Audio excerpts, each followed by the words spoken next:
Bonjour et bienvenue sur ma page Facebook ou YouTube Pasteur Célestin Zouga. En ce dimanche de Pâques, j'ai le plaisir de partager avec vous un message sur la réaction des disciples face à la résurrection de Jésus. On lit ce récit dans l'évangile selon Luc au chapitre 24. Frères et sœurs, il y a de cela environ 2000 ans, Jésus-Christ a triomphé de la mort et de toute domination et est ressuscité vainqueur. Le jour de cette résurrection reste un jour exceptionnel pour l'humanité tout entière. Aujourd'hui encore, nous célébrons cette résurrection. Comme jour exceptionnel, mes bien-aimés, beaucoup d'événements exceptionnels également se sont déroulés autour de la résurrection de Jésus et ont marqué ce jour-là. La rapidité et la multiplication de ces événements ont probablement poussé Luc, notre narrateur, à utiliser un temps assez particulier pour nous les raconter dans son évangile au chapitre 24. Il est écrit: le dimanche, elle, c'est-à-dire Marie de Magdala, Jeanne, Marie la mère de Jacques et les autres femmes qui étaient avec elle se rendirent au tombeau de grand matin. Elles entrèrent dans le tombeau, mais ne trouvèrent pas le corps du Seigneur Jésus. Deux hommes leur apparurent, habillés de vêtements resplendissants, et leur dirent: pourquoi cherchez-vous parmi les morts celui qui est vivant? Il n'est pas ici, mais il est ressuscité. Bien-aimés dans le Seigneur Jésus est vraiment ressuscité. Frères et sœurs, nous pouvons remarquer que tous les verbes d'action du récit que nous venons de lire sont au passé simple. Rappelons-nous qu'on utilise généralement le passé simple pour parler d'une action unique, une action brève et rapide. Effectivement, pour ceux qui ont vécu ce récit, tout était allé très vite. Nous sommes à peine 3 jours après la mort de Jésus. La noce de la résurrection de Jésus a suscité des controverses dès le matin. Même si les femmes qui en étaient d'accord, eh bien, les disciples, pourtant enseignés et même préparés à cet événement, prirent le discours de ces femmes comme étant des absurdités et ne crurent même pas à ces femmes. Les uns, comme l'apôtre Pierre, vont chercher à vérifier l'information tout de suite. Et les autres, comme les 2 disciples d'Emmaüs, ont carrément fait le choix de partir dans un autre village, peut-être pour chercher du réconfort ou pour souffler un petit peu compte tenu de l'ampleur de cet événement, mes bien-aimés. Ce matin, je voudrais partager avec vous sur le silence de Pierre face à un tel événement. Et la semaine prochaine, si Dieu le veut, nous étudierons le discours des disciples d'Emmaüs. Parlons du silence de Pierre. Frères et sœurs, à l'annonce de la nouvelle de la résurrection du Seigneur par les femmes revenues du tombeau, Pierre, pris de panique, se leva et courut au tombeau. Il ne vit que les bandelettes qui étaient par terre. Puis, il s'en alla chez lui, tout étonné de ce qui était arrivé. D'après le verset 12, on souligne: il s'en alla chez lui, tout étonné de ce qui était arrivé. C'est notre verset de ce matin. Frères et sœurs, le silence absolu de Pierre dans ce récit est remarquable. Pierre qui est un orateur hors pair, Pierre qui prend généralement la parole en premier. Ce jour-là, Luc nous précise, je précise que Luc, après avoir fait des recherches, précise que Pierre est rentré chez lui dans l'étonnement sans faire de commentaires. On pourrait même dire que Pierre était resté bouche bée, une expression qui désigne celui qui est quelqu'un qui est ébahi, qui est abasourdi, qui est stupéfait, ou encore quelqu'un qui est sans voix. Rappelons-nous que parfois, lorsqu'on est surpris, voire même dépassé ou choqué par un événement exceptionnel, on peut faire le choix de ne rien dire parce qu'on ne sait plus quoi dire. C'est ce qu'a fait probablement Pierre. Je donne un exemple. Il y a de cela quelques années, j'ai vécu une journée de travail exceptionnelle. Le matin, la direction de la société pour laquelle je travaillais m'annonçait par écrit qu'elle augmentait mon salaire à cause de mes performances de travail. Et le soir, la société m'avait notifié mon licenciement pour incompétence.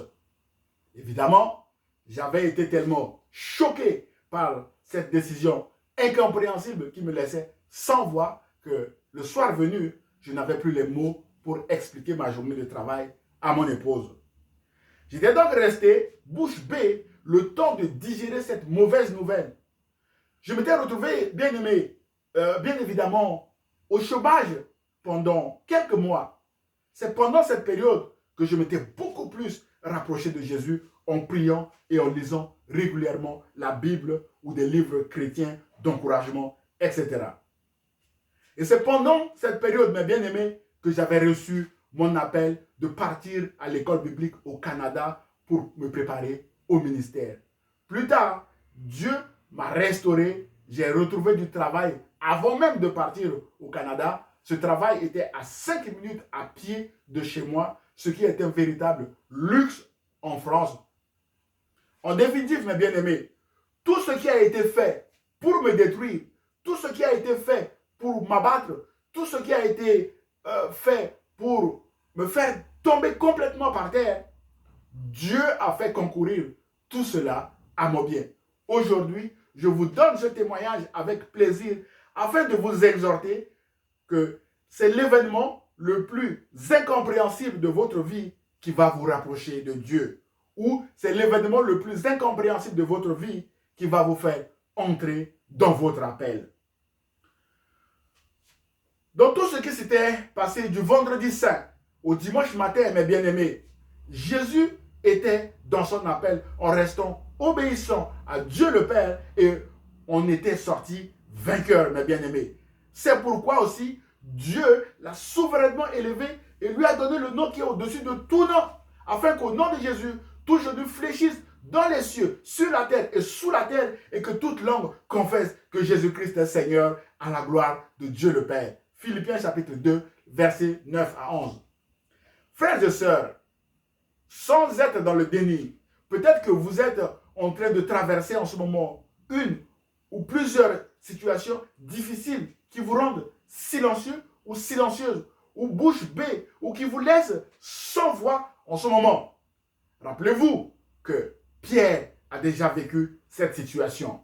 Il n'a pas ouvert la bouche, nous précise Luc. Rappelez-vous que moi-même, je suis passé par là, j'ai vécu cette situation dans l'exemple de mon licenciement.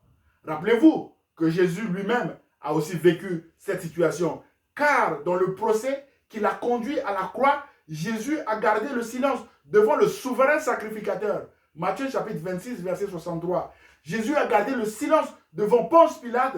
Matthieu chapitre 27, verset 14. Et Jésus a aussi gardé le silence devant Hérode. Luc chapitre 23, verset 9. Mais bien aimé, le but de ce message n'est pas de vous sensibiliser à vous laisser maltraiter ou malmener par quelqu'un ou quelqu'une, tout en restant silencieux, ou de vous empêcher de partager votre situation avec une personne qui pourrait vous aider. Non. Mais le but de ce message, mes bien-aimés, est plutôt de vous inviter à porter ce matin une attention particulière sur la réaction de Pierre qui a combattu à coups d'épée contre l'arrestation de son maître, qui a été choqué par sa crucifixion et qui vient encore de recevoir un nouveau choc. Et ce coup de choc, c'est quoi? Le corps de son maître a disparu ou le corps de son maître a été volé. Mais cette fois-ci, contrairement au jardin de Gethsemane où il a combattu à coups d'épée, cette fois-ci, Pierre a gardé le silence. La question de ce matin est, mon frère, ma soeur, quelle est votre réaction face à un événement exceptionnel qui vous choque ou qui vous déstabilise?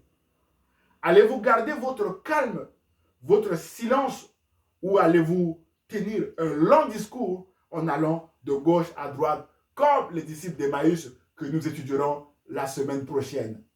Dieu voulant. Vous allez me dire, Pasteur Célestin, Pierre a été enseigné et préparé par Jésus pour cet événement. Pourquoi serait-il choqué? On lit cela dans Luc chapitre 18, versets 31 à 33.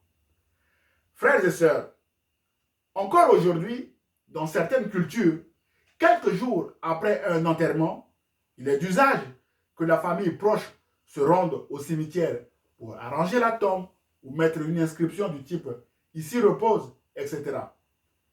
À supposer qu'à leur arrivée, la famille découvre que la tombe est vide et que le corps de leurs proches a disparu. Est-ce de prime abord une bonne nouvelle? Je répondrai non à cette question, mes bien-aimés dans le Seigneur. L'apôtre Jean, qui nous raconte également l'événement de la résurrection de Jésus dans son évangile, précise que Marie, l'une des femmes présentes, se tenait dehors du sépulcre et pleurait parce qu'ils ont enlevé son Seigneur et elle ne savait où ils l'ont mis. On le lit, Jean chapitre 20, versets 11 à 13. Mais bien aimé, Pierre serait probablement sous le même choc que ces femmes.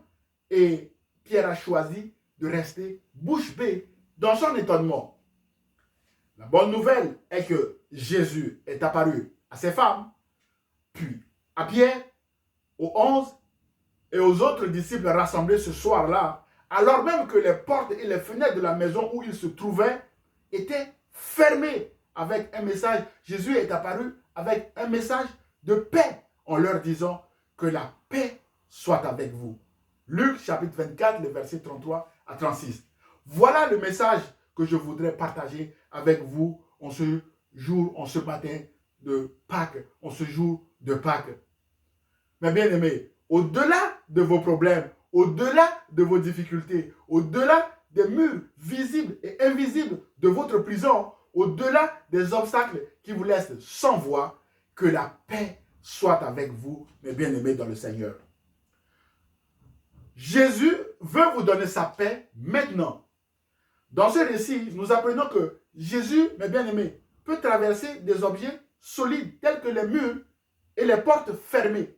Il peut visiblement franchir des grandes distances en un clin d'œil. Un coup, il était avec les disciples d'Emmaüs. Et un coup, il a disparu. Il est apparu avec ceux qui étaient enfermés, qui étaient dans une chambre, porte et fenêtre fermées. Ainsi donc, mon frère et ma soeur, là où vous vous trouvez, Jésus n'est pas loin de vous. Ma prière est que Dieu illumine les yeux de votre cœur afin que vous puissiez vous rendre compte que Jésus est avec vous et veut vous accompagner dans votre situation actuelle. Dans ce récit, mes bien-aimés, nous l'avons vu, Pierre a fait le choix de rester silencieux. Rappelons-nous qu'il y a une force dans le silence. La Bible déclare que c'est dans le calme et la confiance que sera votre force. Ésaïe 30, verset 15, d'après la version seconde 21. Le même verset encore, dans la version parole de vie, nous parle encore beaucoup plus. Il est écrit, votre seule force, c'est de rester tranquille et de mettre votre confiance en Dieu. Aussi, mes bien-aimés, dans le livre de Lamentation, il est écrit, il est bon d'attendre en silence le secours de l'Éternel. Lamentation chapitre 3, verset 26. Au lieu de se lamenter ou de discuter de gauche à droite, mes bien-aimés dans le Seigneur, il est bon d'attendre en silence le secours de l'Éternel. En effet, le silence nous permet d'être disposés à écouter la voix de Dieu et ensuite à laisser Dieu agir dans nos vies. Mes bien-aimés dans le Seigneur. Voilà pourquoi nous devons garder le silence. En conclusion, frères et sœurs, ce récit a commencé tôt le matin par l'annonce de la résurrection de Jésus aux femmes allées au tombeau ce jour-là et s'est terminé tard la nuit avec l'apparition de Jésus aux disciples rassemblés. Et le message de Jésus pour clôturer cette journée marathon est que la paix soit avec vous. Un message de rassemblement, un message d'amour, un message de réconciliation. Ceux qui étaient partis en fait défection étaient partis à Emmaüs, sont revenus, tout le monde rassemblé. Eh bien, Jésus apparaît au milieu d'eux. Que la paix soit avec vous. Bien-aimé dans le Seigneur, ce matin également, Dieu a mis à mon cœur de te dire que la paix soit avec vous. Que tout ce qui est mort dans votre vie soit ressuscité maintenant au nom de Jésus-Christ. Si vous avez aimé le message, mes bien-aimés dans le Seigneur, merci de le liker et de le partager à vos proches. Vous pouvez également m'envoyer un mail d'encouragement ou vos sujets de prière, vos questions ou vos remarques à celestinzouga@gmail.com. J'aurai le plaisir de vous répondre. Bonne fête de Pâques. À dimanche prochain sur ma page Facebook ou YouTube. Nous étudierons, mes bien-aimés, la réaction des disciples dans la suite de ce récit de Luc chapitre 24. Que Dieu vous bénisse. Bon dimanche de Pâques sous la grâce de Dieu. Si vous le voulez maintenant, mes bien-aimés dans le Seigneur, je prie pour vous. Père Saint, Père juste, je te rends grâce, je te bénis pour l'immensité de ta grandeur. Tu as permis que là où mon frère, là où ma soeur se trouve, qu'il puisse tomber sur cette vidéo, sur ce message et l'écouter jusqu'à la fin. Il est écrit que ta parole ne revient pas à toi sans produire d'effet. Père, je crie à toi pour que, Seigneur Jésus-Christ, pour celui qui est malade, il est écrit que c'est par tes meurtrissures que nous sommes guéris. Je prie que, Seigneur, tu puisses guérir mon frère, ma soeur, maintenant, au nom de Jésus de Nazareth.